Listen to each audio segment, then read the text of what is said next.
ধর্ম যার যার, উৎসব সবার। এটা ভোটের জন্য আপনি বলেছেন, এটা অপ্রয়োজনীয় কথা, এটা লিখে রেখেছে ফেরেশতা। কিয়ামতের ময়দানে এটার হিসাব আপনাকে অবশ্যই দিতে হবে। কথা বলেন ঠিক না বেঠিক? এখানে ইসলামের একটা আকীদা হলো ধর্ম যার যার, উৎসব সবার। এটা রাজনীতির জন্য যদি আপনি বলেন, তাহলে যখনই আপনি বলবেন তখনই আপনার থেকে ঈমানটা থাকে না চলে যায়। আস্তে করে বল, আরো আস্তে বলেন। থাকে না যায়, চলে যায়।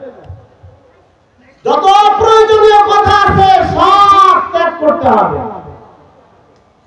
যেন আল্লাহ পাক জবান দিয়েছেন, এই জবানের মাধ্যমে আপনি আমার দামি বানাইতে পারি।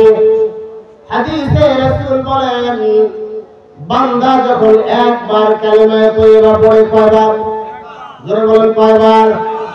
একবার বান্দা যখন কালিমা তয়্যিবা পড়ে, লা ইলাহা ইল্লাল্লাহ, একবার বললাম আমার সঙ্গে বলেন, লা ইলাহা ইল্লাল্লাহ।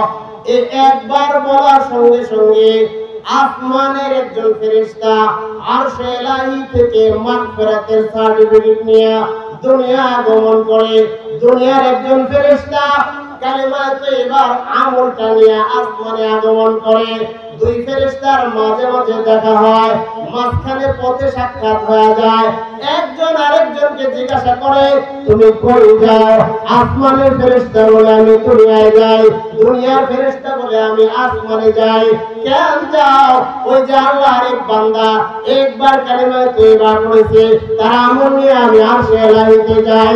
আর তুমি কই যাও? বলে, ওই আল্লাহর বান্দা দুনিয়ায় যে একবার কালিমা তয়্যিবা পড়েছে, আল্লাহর পক্ষ থেকে মাগফিরাতের সার্টিফিকেট আমাকে দেয়া হয়েছে, আমি ওই সার্টিফিকেটটা বান্দার হাতে তুলে দিতে যাই। জবান দ্বারা আপনি আপনাকে দামি বানাইতে পারেন। ফাহিশা, অশ্লীল কথাবার্তা। মা কানা রাসূলুল্লাহ সাল্লাল্লাহু আলাইহি ওয়াসাল্লাম ফাহিশান ওয়ালা মুতাফাহিশা। রাসূল কখনো মিথ্যা বলতেন না, অশ্লীল ভাষী ছিলেন না, কখনোই অশ্লীল কথা বলতেন না। আমরা তো এখন কথা বলি মিথ্যা দিয়া শুরু, কথা বলি গালি দিয়া কথা বলি। এই গালি দিয়া, বন্ধুকে বন্ধু গালি দিয়া কথা শুরু করে, তাই না? গালি দিয়া কথা শুরু করে।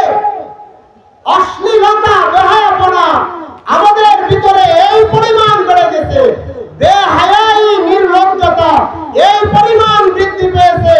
এটা হলো বর্তমান প্রজন্মের হাফ প্যান্ট গ্রুপ কিছু পোলাপান আছে, যারা বন্ধুর সঙ্গে কথা বলতে গিয়া গালি দিয়া কথা শুরু করে। কথা ঠিক না? এই হাফ প্যান্ট পোলাপানটি কি ইতালি থেকে আইছে না আমার আপনার সন্তান?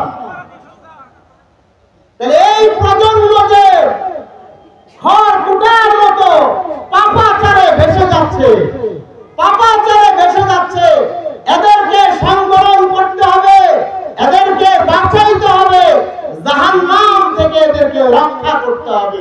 কে করবে?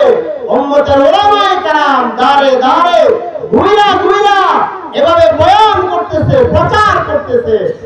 আপনি বাবা হিসাবে ছোট্ট পেন পড়ে যে আপনার সন্তান বের হয়ে যায়। আরে আল্লাহর রাসূল তো একজন হায়া লজ্জাশীল নবী ছিলেন। নবীদের একটা সিফত, আপনার ভিতরে হায়া নামক এই সিফতটা কেন বিদায় নিল? আপনি বাবা হিসাবে এটা সহ্য করেন কেমনে? কি করে সহ্য করেন? এজন্য মুহতারাম দোস্ত, আজিজ, এই জিহবা এটা কন্ট্রোল করা। রাসূল করিম সাল্লাল্লাহু আলাইহি সাল্লাম হাদিস শরীফে ইরশাদ করেছেন, দুইটা অঙ্গ। বলেন কয়টা অঙ্গ? আস্তে করে বল। দুইটা অঙ্গ কেউ যদি নিরাপত্তার আশ্রয়ে পর্দার ভিতরে বেষ্টন করে নিতে পারে, দুইটা অঙ্গ দ্বারা যদি কেউ গুনাহ না করে, তাহলে আল্লাহর পয়গম্বর বলেন, আযমান লাহু জান্নাহ মান ইয়াযমান লি মা বাইনা লিহিয়াইহি ওয়া মা বাইনা রিজলাইহি আযমান লাহু জান্নাহ। আল্লাহু আকবার বলেন। যদি দুইটা অঙ্গের হেফাজত করে, একটা অঙ্গ হলো জিহ্বা, জিহ্বার কেউ যদি হেফাজত করে, আরেকটা অঙ্গ বরাবর লজ্জাস্থান, এই দুইটা অঙ্গের কেউ যদি হেফাজত করে, জিহ্বা দ্বারা যদি মিথ্যা না বলে, জিহ্বা দ্বারা যদি গীবত শিকায়ত না করে, জিহ্বা দিয়া যদি কোনো তোহমত কাউকে অপবাদ না দেয়, জিহ্বা দিয়া যদি পরনিন্দা না করে, জিহ্বা দিয়া যদি কারো বিবাহ ভেঙে না দেয়, জিহ্বা দিয়া যদি কারো সম্মানে আঘাত না করে, লজ্জাস্থানকে যদি সঠিক জায়গায় ব্যবহার করে, অপাত্রে ব্যবহার না করে, জেনা ব্যভিচার না করে, তাইলে আল্লাহর পয়গম্বর বলেন, আল্লাহর হাবিব মুহাম্মদুর রাসূলুল্লাহ সাল্লাল্লাহু আলাইহি সাল্লাম ইরশাদ করেন, আযমান লাহুল জান্নাহ, আমি আল্লাহর পয়গম্বর ওয়াদা দিলাম, এ উম্মত তোমরা আমি আমার সঙ্গে জান্নাতে নিয়ে যাব, জান্নাতে নিয়ে যাবেন আল্লাহর পয়গম্বর। কত সহজ। এখন প্রশ্ন হলো, হাতের মাধ্যমে আমি ধরতে পারি, চোখ দ্বারা আমি দেখি, কান দ্বারা শুনে, মেধা দ্বারা আমি চিন্তা করে, পা দ্বারা হাঁটি, জিহ্বার কাজ কি? জিহ্বার কাজ হলো যা দুনিয়ার প্রয়োজন আখিরাতের লস নাই, এটা বলা যায়। যা দুনিয়ার প্রয়োজন আখিরাতের লস নাই, এটা বলা যায়। যা দুনিয়ার প্রয়োজন না আখিরাতের ক্ষতি, এটা বলা যায় না। যা দুনিয়ায় উপকার না আখিরাতের ক্ষতি, এটা বলা যায় না। যা দুনিয়ায় লাভ আখিরাতে লাভ, এটা বেশি বলা।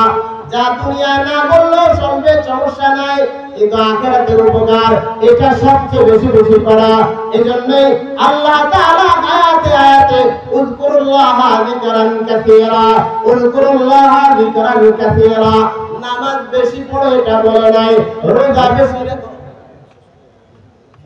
বেশি রাখো এটা বলে নাই, হজ বেশি করো এটা বলে নাই, যাকাত বেশি দাও এটা বলে নাই, কিন্তু আল্লাহ তাআলা বারবার বলেছেন, এই বান্দা জিকির বেশি বেশি করো।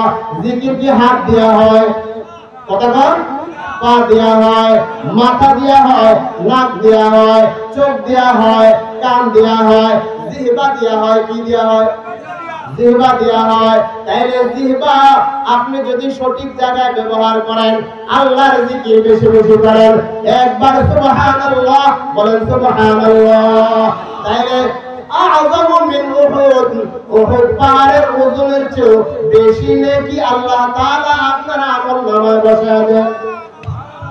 তাইলে আমরা এই অল্প সময়ের ভিতরে যেটা বুঝলাম, আমি যা চাই তাই বলতে পারবো না, আমার জবান আছে বাক স্বাধীনতা।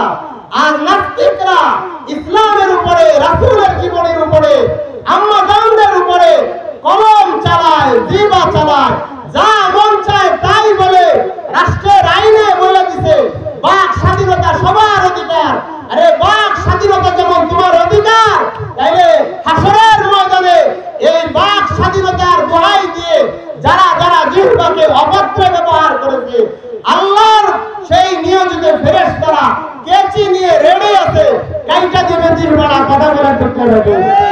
আল্লাহ পাক আমাদেরকে যে কথাগুলো বললাম বুঝবার, মানবার, আমল করবার তৌফিক দান করেন। ওয়া আখিরু দাওয়ানা আলহামদুলিল্লাহি রাব্বিল আলামিন। আসসালামু আলাইকুম ওয়া রাহমাতুল্লাহ।